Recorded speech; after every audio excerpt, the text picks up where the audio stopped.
कौन हो ये मुझे अभी तक समझ नहीं आया। और अब तुमने मुझे बचा लिया। आखिर ये सब क्या है? बोलो, तुम कौन हो? तुमने मुझे क्यों बचाया? तुम मेरी मदद क्यों कर रहे हो? मुझे ये जानना है। मैं तुम्हारे बारे में किसी को नहीं बताऊंगी। बोलो, तुम कौन हो? कौन हो?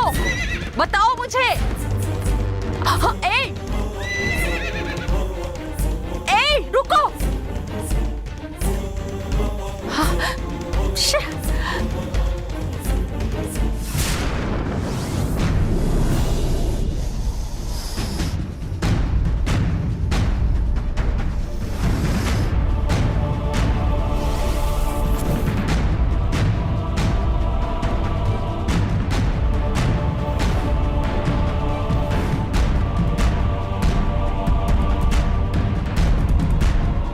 मायावी शक्ति को पकड़ने के लिए मैं पीछा कर गई थी,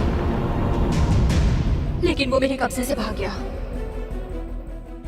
गंगा से आपकी बात हुई क्या? उसे सच का पता चला क्या? गंगा को सच का पता चल ही जाएगा, लेकिन गुस्से में आकर मेरे हाथों से एक बहुत बड़ी गलती हो गई है। क्या हुआ? नागनंदिनियन को मैंने मार दिया।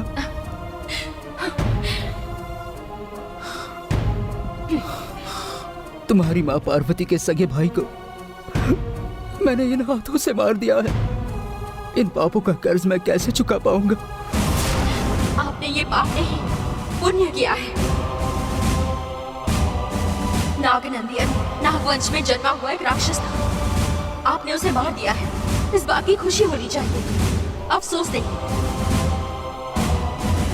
कालू की शक्ति की वजह से मेरे ऊपर का खतरा टल गया, और इतना ही नहीं, काल चक्र भी मेरे हाथ में आ गया है। मायावी शक्ति के पास जो 2 काल चक्र है वो भी हम बहुत जल्द हासिल कर लेंगे।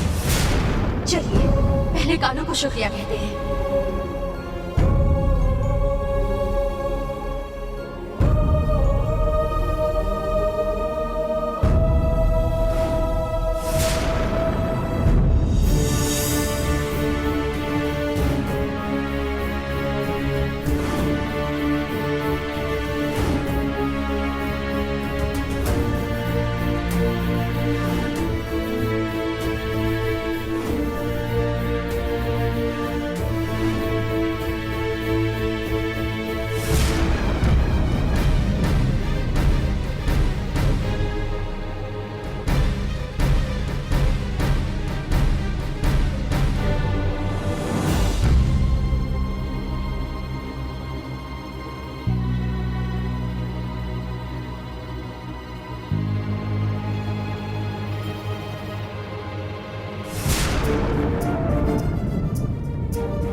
मुझे बिना बताए तुम पूजा करने के लिए गई थी ना?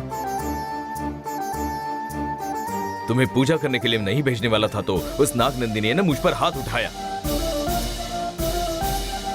उस माधवी ने सिर्फ मुझे ही नहीं, मंत्र का इस्तेमाल करके घर के सभी लोगों को बेहोश करके चली गई। घर के सभी लोगों को तकलीफ देकर तुम नंदिनी को खत्म करने गई थी। खत्म करके आ गई? नहीं, नंदिनी बच गई। मैंने कहा था ना, तुम नंदिनी को कुछ भी नहीं कर सकती। तुमने तो नाग देवता से हथियार हासिल करके नंदिनी के मौत का समय भी तय कर लिया। बड़े यकीन से कहा था। तुम जो कर रही हो वो सिर्फ बेवकूफी है, इस बात को समझ लो। आइंदा नाग नंदिनी और माधवी के चक्कर में आकर वापस ऐसी भूल मत करो।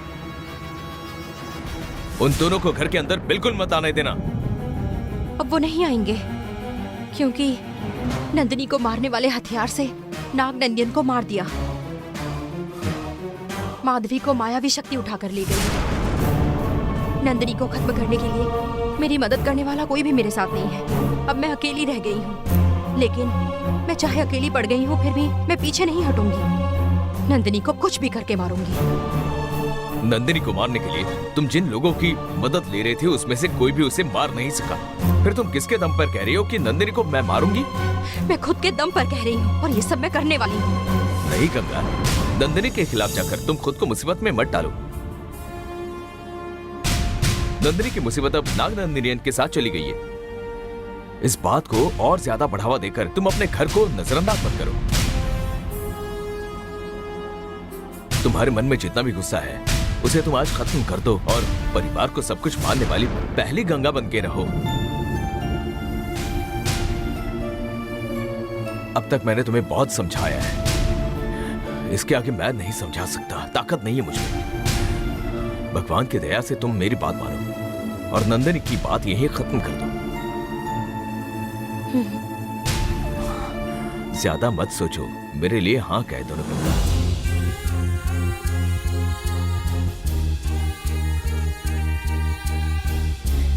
ठीक है।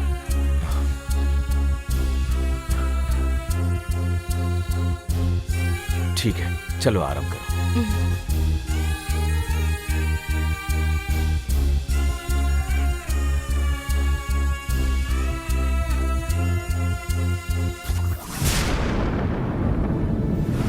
नंदिनी को खत्म करने के बाद ही अस्थियों का विसर्जन करूंगी, तभी पापा जी की आत्मा को शांति मिलेगी। नंदिनी जब तक खत्म नहीं होती तब तक ये घर छोड़कर मैं कहीं नहीं जाऊंगी। मुझे जबरदस्ती मत करिए।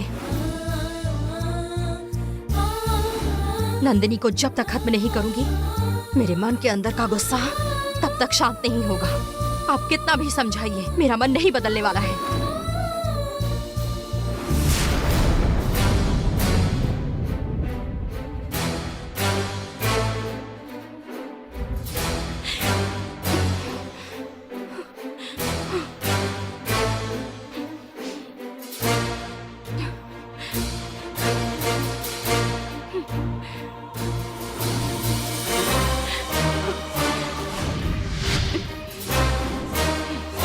हे नंदिनी, इस बार तुम तो बच गई, फिर भी अगली बार तुम मेरे हाथों से नहीं बच पाओगी। तुम्हें खत्म करने के लिए खाई हुई कसम पूरा करने के बगैर मैं चुप नहीं रहूंगी। एक कालचक्र हमें मिल गया, इस बात की मुझे बहुत खुशी है, लेकिन मायावी शक्ति ने माधवी को बचाया। ये बात मुझे अभी भी समझ में नहीं आ रही है। मायावी शक्ति ने माधवी को क्यों बचाया होगा? मायावी शक्ति माधवी का इस्तेमाल करके कार्य को पूरा करना चाहती है, इसीलिए उसने अभी माधवी की जान को बचाया है।